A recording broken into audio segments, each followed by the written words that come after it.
Number 10. The Devil Made Me Do It. In 1981, 19-year-old Arn Cheyenne Johnson sparked controversy far and wide for a crime he wasn't behind, or so we think. While arguing with Alan Bono over Johnson's girlfriend, Arn stabbed Bono, resulting in the man's death. When police arrived, Arn claimed that the devil made him do it. When the words "the devil made me do it" came from his mouth, it sent the world into controversy. Apparently, Arn was possessed by a demon that had not been vanquished by the Warrens at all. Ed and Lorraine had worked with his family a year prior when Arn's girlfriend's brother David was possessed by not one, not two, but 43 demons. In order to save him, Arn commanded the demons to enter him instead, so when his dark deed finally occurred, Ed and Lorraine flew to his defense. The Warrens stated that at the time of the exorcism, and I quote, "Johnson leapt up and cried to the demon, 'Come into me, I'll fight you, come into me.' But from that time on, he was possessed." The Paranormal Society was split in half, but Johnson's team was committed. The court had defended acts of God in the past, like a lightning strike to a tree hits a car, you know what I mean? And now it was time to defend accounts of the devil. But despite what you believe, it wasn't enough, and Johnson received a maximum sentence but was released after good behavior just 4 years later. But still, the fact that these demons were never truly vanquished left the Warrens terrified that this might be the case elsewhere. Number 9. The SMURL Haunting. Jack and Janet Smurl sound like they should be like the leading couple of a comedy featuring Jennifer Aniston and Jason Sudeikis. But of course, wrong list. The plight of the couple attracted the attention of Ed and Lorraine Warren after a series of dark and ominous events struck, of course. In the 1970s, the family started experiencing shocking technical mishaps like their TV bursting into flames and toilets flushing by themselves. I know, do ghosts poop? Apparently. At first, they didn't think anything of it, but then the knocking started, in a peculiar pattern of 3 followed by terrible sudden odors, making the Smurls feel ill. The strange noises and smells were swiftly followed by sightings, and thus entered the Warrens. The Warrens discovered a presence of 3 separate demons, and despite 3 exorcisms, the family reported the return of the demons until finally they let go 15 years later. Number 8. The Haunting in Connecticut. The mortuary turned home for the Snedeker family in Southington, Connecticut definitely created the perfect breeding grounds for a scary story, one that left even the Warrens uneasy in their skin. First off, moving into a mortuary? No thank you. In the 1980s, the Warrens took on the case of Carmen and Al Snedeker, who were being tormented by a series of restless spirits and demons. So in this case, it's not just one, but many that they feared. The family reported the smell of rotted flesh lingering in the house because, I don't know, it was a mortuary, and that the taps would turn red out of nowhere. The eldest son was plagued by visions of ghosts, and both Carmen and Al reported being sodomized by the ghosts. It's a very specific activity. Which led to the Warrens making the discovery that whoever the morticians were, their activities were not always professional, if you get my drift. I don't know what's worse, the demons themselves or like the people who used to live there. Ugh, can't handle that. This was one of their most confusing cases and remains under scrutiny to this day, but the Warrens knew whatever it was had to be exorcised. But the question is, was it really, or is it just hiding out until someone else comes along? Number 7. The Enfield Haunting. I don't know what it is with the 70s, man. It just seems like so much weird stuff happened. We had serial killers. It's nuts. But it just seems like it's one of the strangest times in history, what with violent killers and violent hauntings. The Enfield haunting took place in Brimstown, England, and remains one of the more boggling cases the Warrens worked on. Peggy Hodgson and her family claimed to have seen furniture and toys being thrown and moved by unknown forces in their homes. They even claimed that violent voices were heard and that their children were levitating in the air. They caught the photo of the girls levitating when the investigators set up a wired control camera into the room, which periodically caught images throughout the night. Whatever it was, the Warrens knew there was a demonic entity within the house and immediately set to work. Number 6. The PERRON family case. The PERRON family lived in the old Arnold estate, which inspired the scariest film I have ever seen personally, because if you've watched me on Central Dark, you know how low my tolerance is. But anyway, it's still awful. Yeah, you know it, you've heard of it. 8 generations of families lived and died in the old house and apparently never wanted to leave, or never could. When the Perron family moved in the 1970s, the advice they got was to leave the lights on always. Why didn't you leave then? I don't know. I don't know how that didn't send them running for the hills. The house had been rife with tragedy, but one of the 3 people who took their own lives was an alleged Satanist whose activity was responsible for the possession of the house. Her name was Bathsheba Sherman, who became a demon that Lorraine will never forget. The demon would physically attack the daughters of the Perron family, with one reportedly seeing a floating head screaming and retching at her. Ugh, I almost didn't say her name, but I did, so we'll see what happens to me now. Number 5, the Shadow Doll. The Shadow Doll is literally the doll of your nightmares. The Shadow Doll comes from unknown origins but was kept in the Warrens Museum for safekeeping. But what we do know was that it was used for satanic rituals, and that the thing is doused in black magic and contains human and animal bones. Whatever possesses this thing had the Warrens take it into their possession to ensure that it caused harm to no one else. Legend has it that if you take a picture of the doll, it will possess your nightmares. But it won't just be any nightmare. It will be the most terrifying you've ever experienced, and some have even suffered heart attacks from them. I know what you're thinking. Why didn't they just burn the thing? Well, what's more dangerous? A demon you can see right in front of you, or one free to wander wherever it chooses? Honestly, I take the spider approach with this. If you see the spider, you know where the spider is, you're good. As soon as the spider disappears, burn your house down. Number 4, Valak. This one is a little controversial because was it just made up for the films?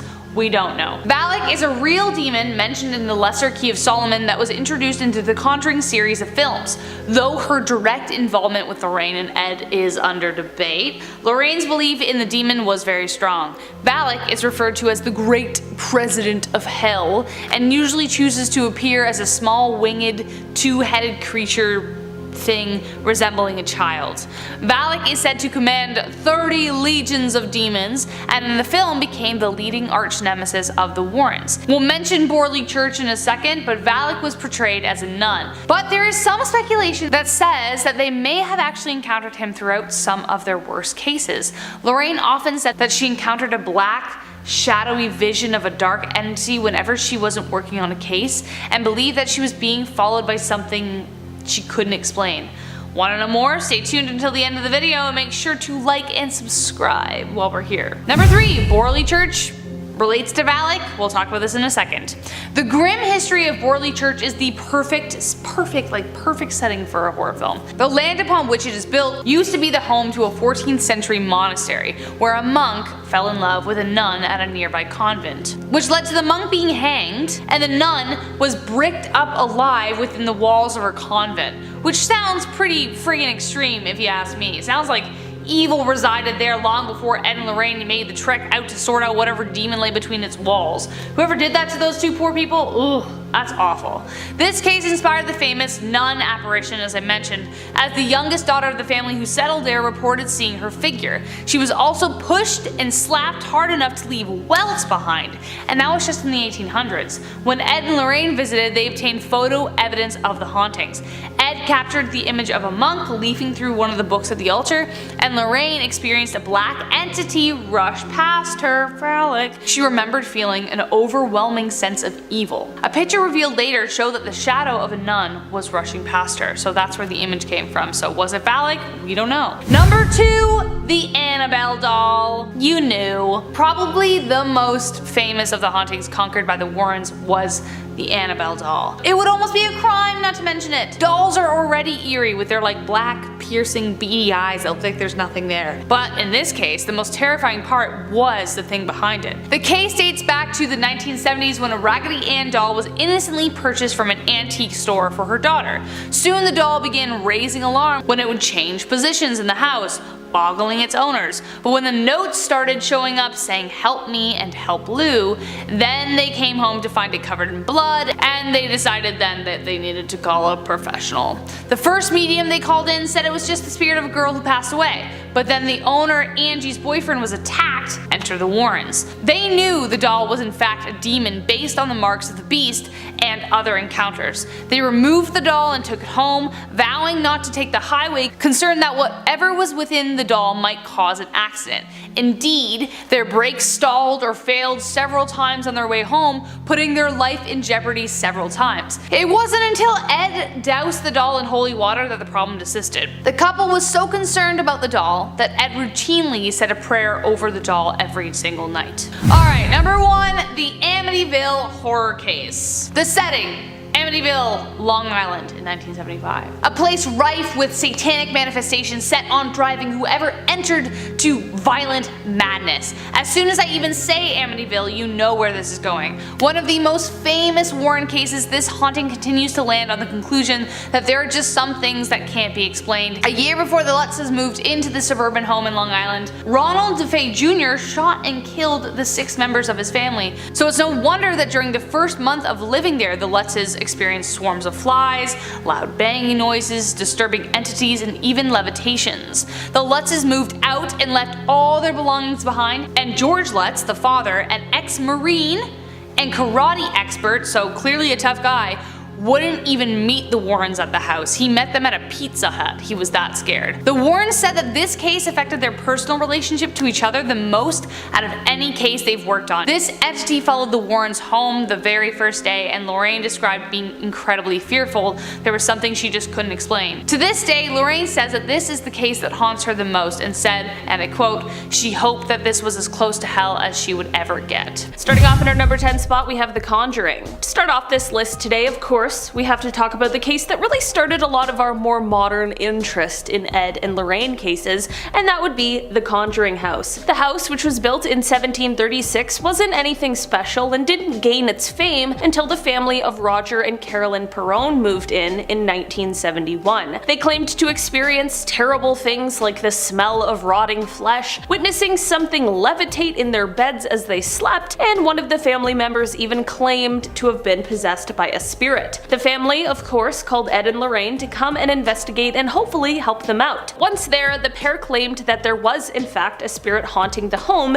and it was that of Bathsheba Sherman, who is said to have been a witch who previously lived in the house and who was buried in a cemetery nearby. The investigators had to make several trips to the house over the span of a few years, but as of now it is said that the house belongs to new owners who continue to open their doors to paranormal investigators. In our number 9 spot today, we have Annabelle. Many of us are likely quite familiar with Annabelle due to the movies made about the haunted doll. As it turns out though, they truly are more than just movies, as the real story is said to have taken place in the 1960s. This is at least when Ed and Lorraine began to get involved with the doll. In 1968, 2 roommates claimed that the Raggedy Ann doll that was gifted to one of them by their mother had become possessed by the spirit of a young girl named Annabelle Higgins. After further investigation by the pair, the Warrens explained that the doll was being manipulated by an inhuman presence, and they knew that the roommates would not be able to keep the doll without fearing for their safety. This is what led to the pair taking the doll and placing it in their occult museum. In our number 8 spot today, we have Amityville. One of the cases that is perhaps the most famous of Ed and Lorraine's is that of the Amityville haunting. In the 1970s, couple George and Kathy Lutz contacted the paranormal pair because they claimed that their house was haunted by some sort of violent demonic presence. They said that this presence was so intense it forced them to have to leave their home. Considering the dark history this home had just before the couple had moved in, it wasn't necessarily a stretch to believe that the house was haunted by some sort of evil spirit. In the end, the Warrens investigated the home and backed up claims that the Lutz had, which is part of the reason why this case ended up launching its own multi-million-dollar franchise afterwards. In our number 7 spot today, we have the Enfield poltergeist. In 1977, the Warrens were called to Enfield, which is said to be a North London suburb, over reports of some poltergeist activity. Many people claimed that the reports of the hauntings were a hoax, but when the Warrens conducted their investigations, they became convinced that the hauntings were a result of demonic possession. The claims said that the house had furniture that moved on its own, there were disembodied voices being heard throughout the halls, and just general haunting things that nobody would want in their home. In the end, this case was so famous, it's actually what went on to inspire the story that was seen in The Conjuring 2. In our number 6 spot today, we have The Devil Made Me Do It. This is the Ed and Lorraine Warren Warren story that is behind the 2021 Conjuring movie. We've got a lot of fucking Conjuring movies on this list. In 1981, Arn Johnson was accused of taking the life of his landlord, Alan Bono. Ed and Lorraine had been called to the house prior to this taking place because the family believed that the younger brother of Arn's fiancée had been possessed by a demon, but when the paranormal investigations began, Ed and Lorraine claimed that Arn was also possessed by some sort of demon. The trial of Alan's killing ended up marking a point in time, as it was the first time demonic possession was used as a not guilty plea. In this case, it was unsuccessful, but it went on to be one of the most historic cases of Ed and Lorraine's. In our number 5 spot today, we have the werewolf. Okay, I'll be honest, this is one of the more controversial Ed and Lorraine cases, but still, we had to talk about it. Ed and Lorraine claimed that they were able to exorcise the angry spirit of a werewolf from a man named Bill Ramsey, who is said to have turned into a sort of wolf man. The Warrens did not perform exorcisms themselves, so of course they needed to get some help from priests as well, but they claimed that the treatment worked. Lorraine explained that she saw Ramsey's case on TV and just felt like she could help him. She even claimed to have a video of this guy transforming into the werewolf creature, but conveniently never released it to the public. The Warrens were so involved in this case that they brought Bill from England back to Connecticut in order to be exorcised by a bishop that they knew and trusted. In our number 4 spot today, we have the Union Cemetery. The Union Cemetery in Easton, Connecticut is known as one of the most haunted cemeteries in the United States, which definitely says a lot. The most famous of all of its hauntings is a presence that is often referred to as the White Lady. There are many people who have experienced this ghostly presence, and many people have seen her walking in front of their cars as they drive near the cemetery. That is all exactly why, in 1990, the Warrens decided to experience it for themselves when they set up their cameras in this haunted location. It is said that just after 2:40 a.m. they heard the sound of weeping, and a paranormal figure began to move several feet in their direction. It is said that as they witnessed this, Ed tried to slowly approach her, but she suddenly vanished just as quickly as she had appeared. In our number 3 spot today, we have the SMURL house. In August of 1973, the SMURL family had moved into a new home in West Pittston, Pennsylvania, but things quickly took quite a dark turn. The family began to claim that their new home was possessed by some sort of a demon that caused loud noises and bad odors, and whatever this entity was, it was doing some really violent things to the family, as well as to their pet dog. This went on for years before they decided to call in the pros. Of course, Ed and Lorraine were on the case. According to Ed, there was a demon that inhabited the home, and it was very powerful. It had the ability to shake mirrors and other items of furniture, and they began trying to persuade it to leave by playing religious music and praying. Apparently, the Warrens, while in the home, witnessed a drop in temperature, which was followed by the formation of a sort of dark mass. There was another instance where they claimed they saw the demon leave a message on a mirror that read,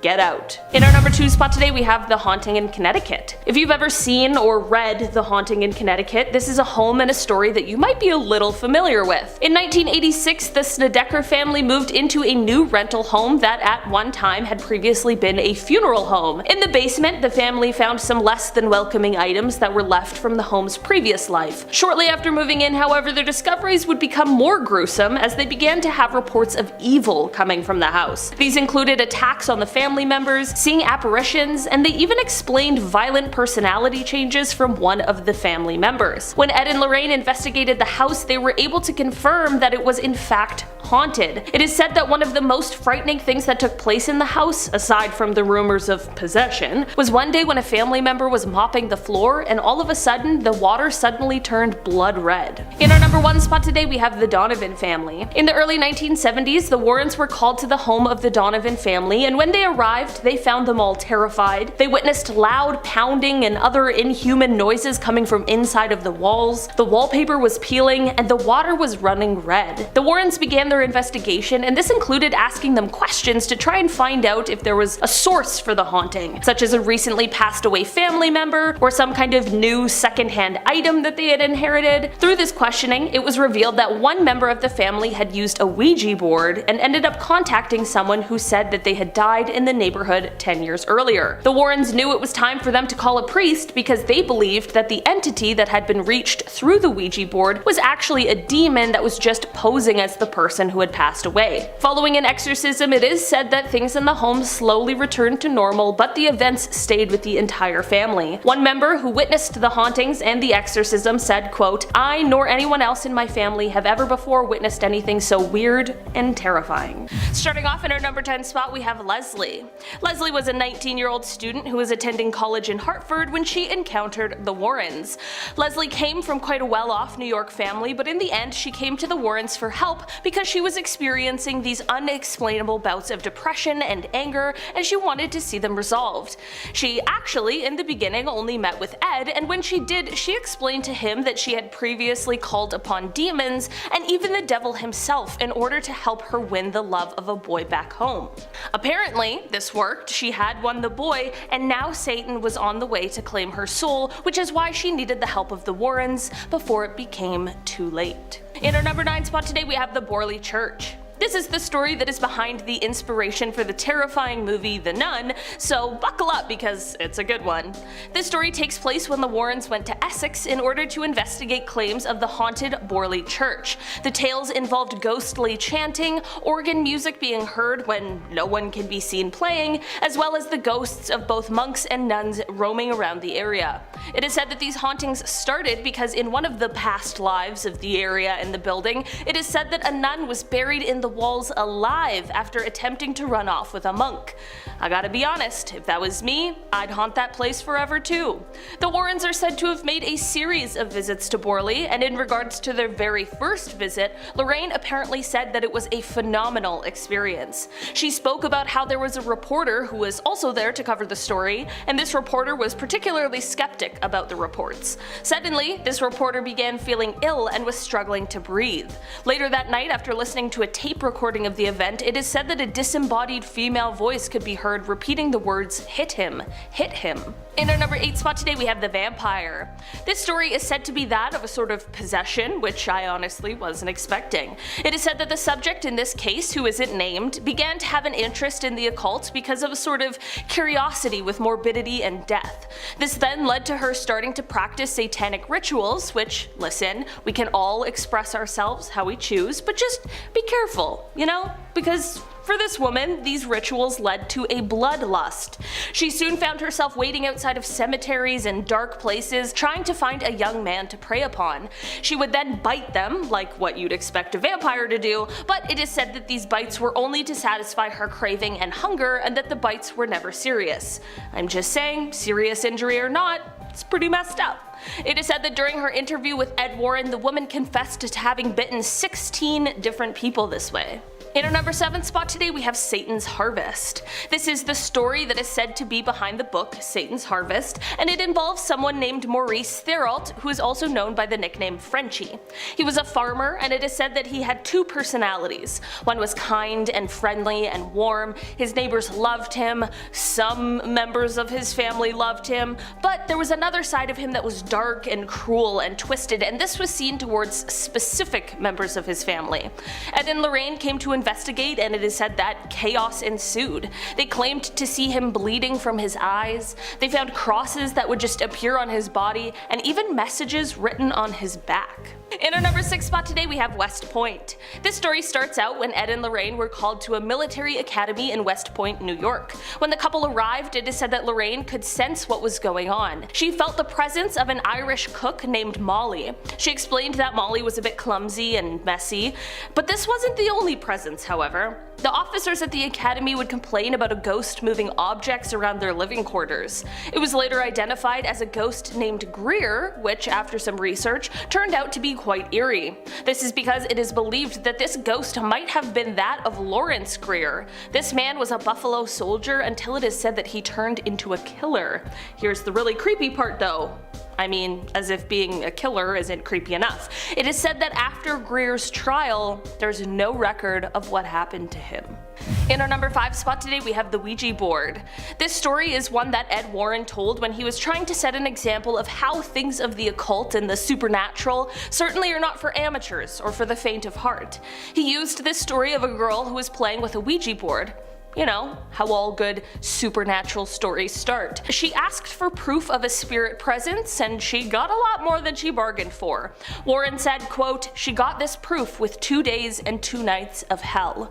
Apparently it started off with a manifestation of a sort of animal form walking on her bed. This then turned physical, and whatever this entity was left her with bruises. It is said that thankfully the mother in the home saw what was happening and she took action. She not only prayed by the girl's bedside, but she also sprinkled holy water. There was a 2-day vigil in which everyone tried to rid the girl of this demonic presence that she had summoned, and thankfully, it worked. In our number 4 spot today we have The Beginning.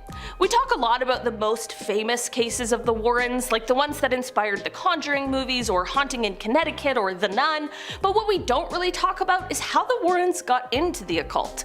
I mean, most people, especially in their day, don't just wake up and suddenly go, "I think I'm gonna dedicate my life to the paranormal." So something must have happened to pique their interest. Well, apparently for Ed Warren, it started at quite a young age. It is said that Ed realized at only age 5 that his house was haunted. Apparently he witnessed a glowing orb and a terrifying woman's face coming out of his closet. I mean, that would be horrible to see as a grown adult, I can't imagine at that age. But it fully makes sense as to why he later became so interested in the things that he did. Before Ed and Lorraine became the names that they are today, it is said that in order to help the pair get a foot in the door, literally into haunted homes, Ed used his passion for painting. He used this by painting homeowners' pictures of their houses. Clearly, something he did must have worked. In our number 3 spot today we have the Lindley Street haunting. This is a case that the Warrens were involved in back in the 70s. A couple named Gerald and Laura Goodwin had adopted a girl named Marcia a few years prior to this case and the strange occurrences taking place. There were a bunch of weird things that started happening, including furniture moving, seemingly of its own accord, as well as a crucifix flying off the wall, again seemingly by some sort of invisible force. What really drew people into this case specifically, and what made it so sensational, was the number of people who had reputations of being reliable, who also claimed to witness these strange occurrences. It is said that some people claimed to even hear Marcia's pet cat speak. One reverend even claimed to see the cat singing Christmas carols in the basement. But let's be honest, while that would be very jarring, that's also one of the funniest things I've ever heard. In our number 2 spot today we have the Antonelli's. The story of this haunting starts off with Mrs. Antonelli, who in February of 1966 claimed that while everyone else in the house was sleeping, she saw some sort of apparition. She explains that it was a mass of grey mist that had 4 distinct appendages, and she said it was bright and looked as if it was in sort of a bubble. No one, including her own husband, believed the things she had seen until a year later. It was at this point that one day, while Mr. Antonelli was home alone, he suddenly, out of nowhere, heard a quote ungodly scream, and when he looked in the direction that it came from, he saw the stairs in his house, but suddenly they appeared as if they went on forever. He sat down, had a few coffees and cigarettes, like I think anyone would after seeing something like that, and after he thought it was over and he went back to the housework that he was doing, but he certainly was not right. Basically, it said that he put the hammer down about 7 to 10 feet away from the top of the stairs, and then all of a sudden the hammer came flying down them. He went to grab it, put it down again, and this time it suddenly flew right over his shoulder. It is said that when his family came home, he was still a ghostly white, and this time he had 2 cigarettes in his mouth. From here it is said that many other family members would go on to also experience very strange and unexplainable occurrences. It is said that for the Warrens, even in their long and full careers, this was one of the most interesting cases that they ever investigated. In our number 1 spot today we have the theater haunting. Starting in Willimantic, Connecticut, the Warrens went out to check out a theater that was said to have a number of strange apparitions and weird sightings. The manager is said to have been 32 at the time, and he had also recently started working there when he saw the figure of a woman late one night after he had already closed down the theater. He saw the same figure the following night, and this led him to confide in one of the employees who had been there for years about what he was witnessing. This is when the employee said that from the balcony one night he had seen 2 actors in a Shakespearean dress. One of them fell exclaiming, "They've killed me," and then all 3 of them disappeared. This wasn't the only employee either. The janitor also experienced strange happenings and sometimes even heard footsteps. The Warrens decided to conduct a seance in the theater. Ed apparently reported that, quote, "The girl whom the manager had seen came to us and explained she had been murdered after she witnessed the killing of a man. The spirit said she knew she was dead, but she was afraid to, quote, pass over to death because, quote, they were waiting for her."